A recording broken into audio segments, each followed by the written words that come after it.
Assalamualaikum warahmatullahi wabarakatuh. Kembali jumpa dengan saya Mas Nuk dari Pondok Ilmu Medis Indonesia. Di video ini saya akan membahas tentang manfaatnya ketika Anda ini sudah terbuka kelenjar pineal atau pineal gland-nya sudah terbuka. Karena saya sudah membahas di beberapa video tentang kelenjar pineal. Nah, di kesempatan kali ini saya akan berbagi hal kepada Anda. Namun sebelumnya, di video saya ini saya tidak memaksa Anda untuk percaya dengan saya. Saya tidak memaksa Anda untuk sama sependapat dengan saya.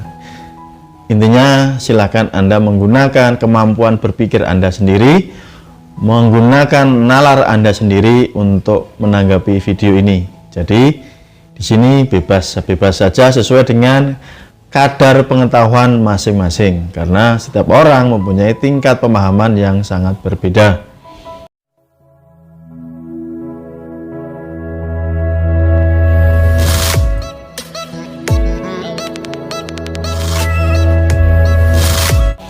Namun sebelum kita melanjutkan videonya, silahkan buat teman-teman sekali lagi yang mau subscribe, tekan di sini dan juga aktifkan notifikasi loncengnya.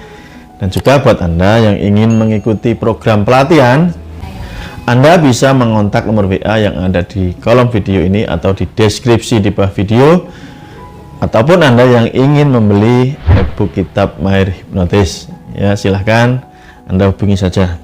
Berkaitan dengan kelenjar pineal atau pineal gland ini sebenarnya adalah salah satu cara untuk membuka mata ajna kita. Apa itu mata ajna atau cakra ajna, ya, yang ada di sekitar antara dua alis ini, ya, di sini.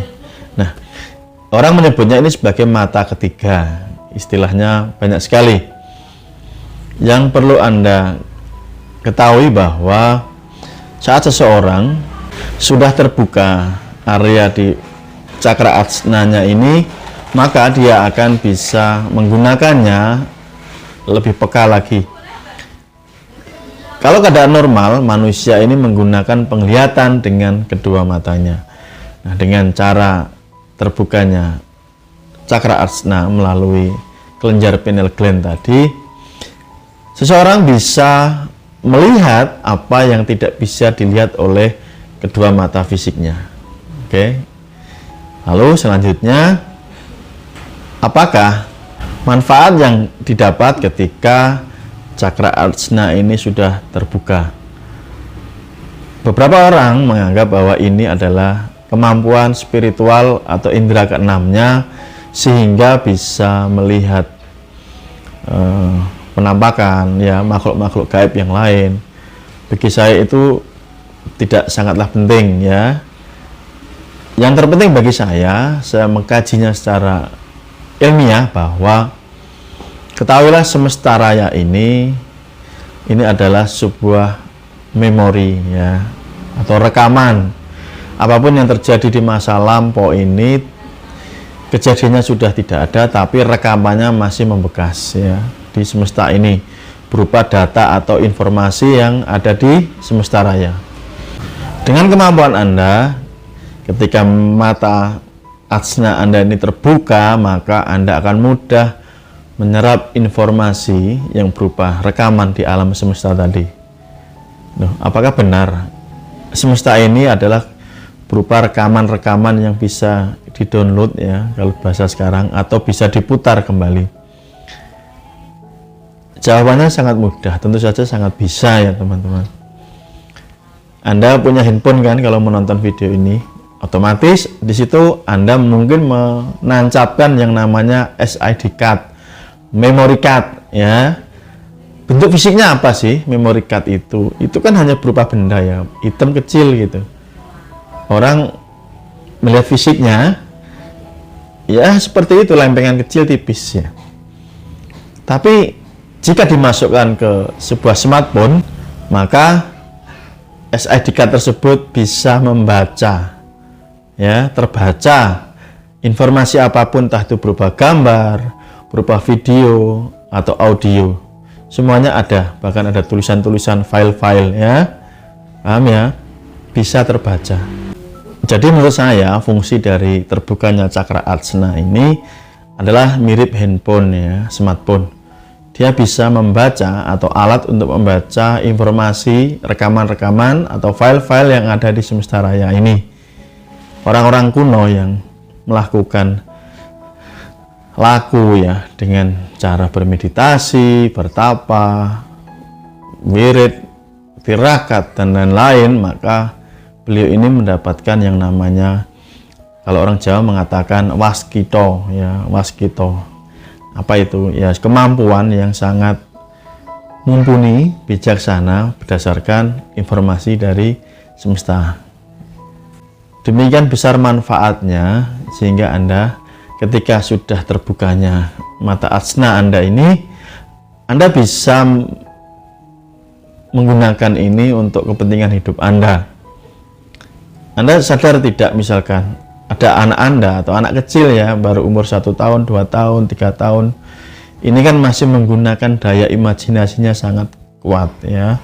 Anak kecil lah di bawah 7 tahun gitu, masih anak-anak ini, alam bawah sadarnya ini kuat, alam batinnya ini kuat, sehingga ketika mereka yang secara logika ini belum pernah diajarkan oleh orang tuanya, misalkan cara menggunakan handphone ya, tiba-tiba mereka bisa kok, walaupun tidak bisa membaca, belum bisa membaca ya, otak ada handphone lo tahu mereka apa yang cari, dari mana mereka belajar kan gitu.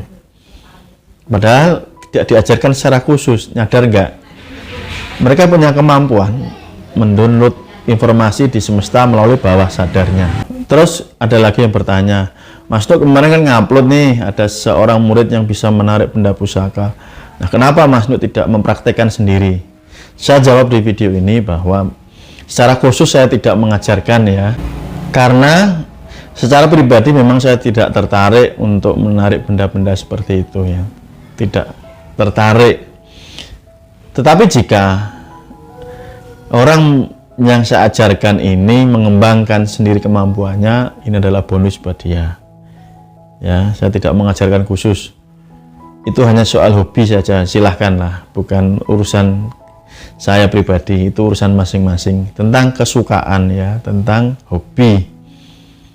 Kalau saya pribadi dengan kemampuan mengasah atau menggunakan daya batin, menggunakan daya pikiran bawah sadar, ini adalah untuk membuat pemberdayaan diri, sehingga kita ini menjadi seorang yang tercerahkan ya, tercerahkan.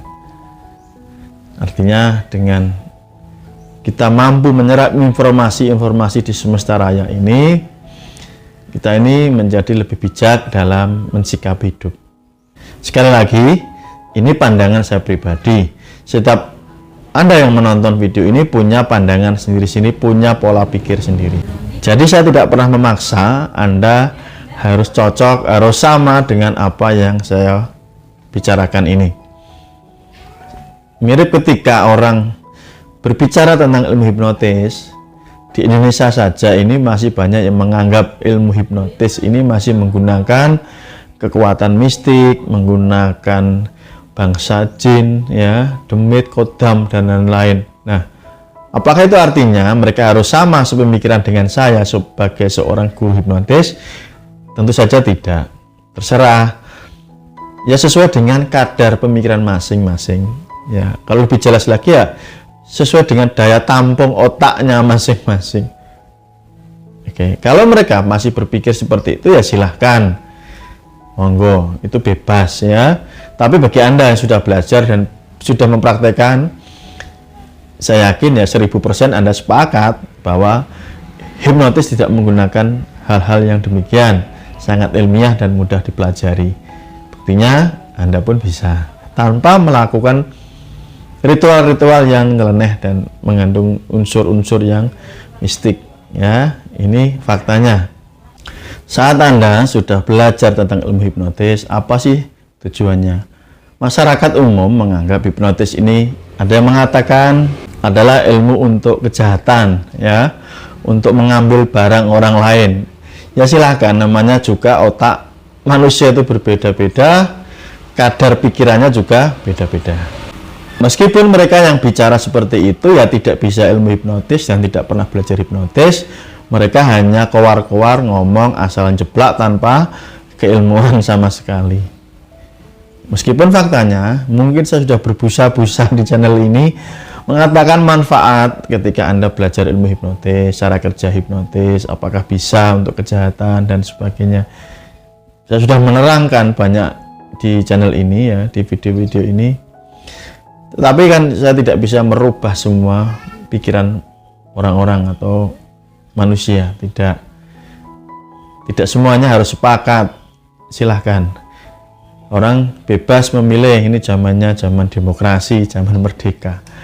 Silahkan saja sesuai dengan kadar kemampuan kalian, kadar wadah otak kalian sendiri-sendiri.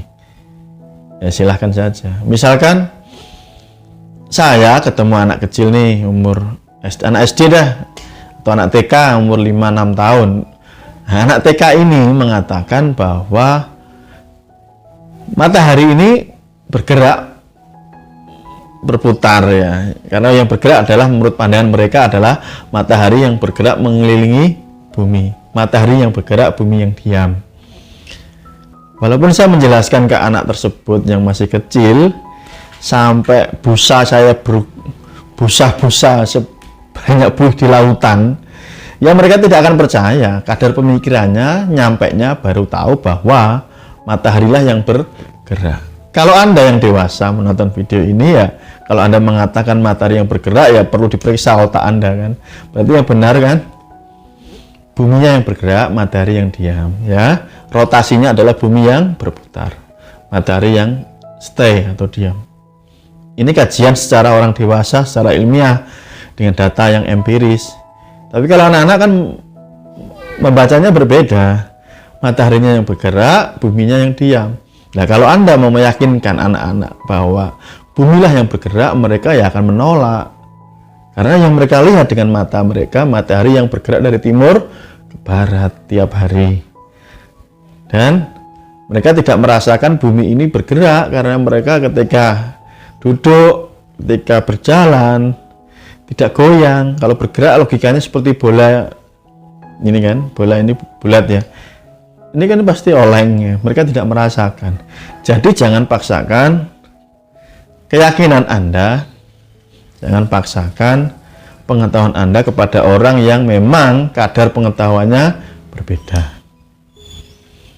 Kalau zaman kuno, orang-orang tua kita membangun rumah ini memakai kain merah ya, di tiang-tiangnya itu kan ada dikasih kain merah.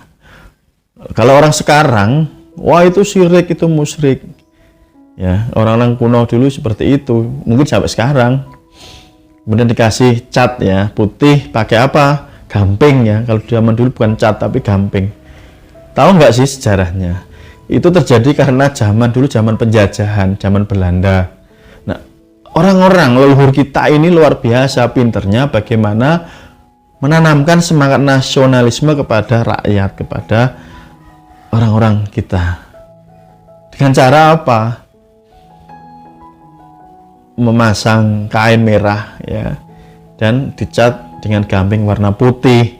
Kalau orang dulu ngibarkan bendera merah putih ya ditembak Belanda, bro. Ditangkap Belanda, dianggap makar ya, karena kita masih dalam penjajahan Belanda. Sedekah bumi ya. Orang sekarang mengatakan syirik, musyrik, ya terserah, otaknya memang kadar pemikirannya sampai di sana. Tidak tahu tujuan orang-orang kuno kenapa. Supaya masyarakat kita ini zaman dulu yang masih terjajah bisa cinta tanah air. Dengan sedekah itu sebenarnya adalah menumbuhkan kecintaan terhadap tanah air, nusa dan bangsa. Gitu loh, cara menanamkan mentalnya ke masyarakat. Ya ini harus Anda mengerti gitu loh. Jangan melihat dengan mata telanjang Anda kemudian tergesa-gesa untuk membuat kesimpulan, bahkan membuat penghakiman. Oke ya. Demikian, semoga ini menjadikan pencerahan buat Anda. Sekali lagi, Anda tidak harus sepakat dengan saya, tidak harus setuju dengan saya, bebas-bebas saja. Tergantung kadar otak Anda masing-masing. Apakah Anda otaknya segini, atau skinny, ya pilihan di tangan Anda. Terima kasih.